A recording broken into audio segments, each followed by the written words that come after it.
আমি শুভেন্দু অধিকারী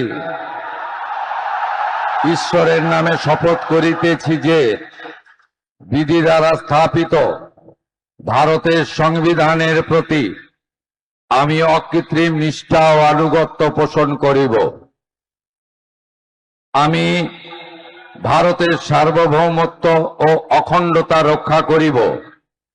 পশ্চিমবঙ্গ রাজ্যের মুখ্যমন্ত্রী রূপে আমার কর্তব্যসমূহ নিষ্ঠাপূর্বক এবং বিবেকসম্মতভাবে নির্বাহ করিব এবং ভয় বা পক্ষপাত, প্রীতি বা বিদ্বেষ রহিত হইয়া সকল শ্রেণীর জনগণের প্রতি সংবিধান ও বিধি অনুসারে ন্যায় আচরণ করিব।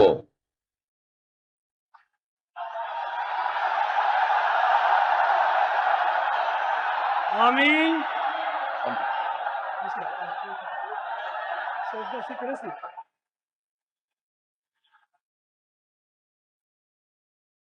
আমি শুভেন্দু অধিকারী ঈশ্বরের নামে শপথ করিতেছি যে পশ্চিমবঙ্গ রাজ্যের মুখ্যমন্ত্রী রূপে যে কোনো বিষয় যাহা আমার বিবেচনার জন্য আনিত হইবে বা আমি জ্ঞাত হইব, তাহা মুখ্যমন্ত্রী রূপে আমার কর্তব্য সমূহের যথাযথ নির্বাহের জন্য যেরূপ আবশ্যক হইতে পারে তদ্গতিকে আমি প্রত্যক্ষ বা পরোক্ষভাবে কোন ব্যক্তি বা ব্যক্তিগণের নিকট জ্ঞাপন করিব না বা প্রকাশ করিব না।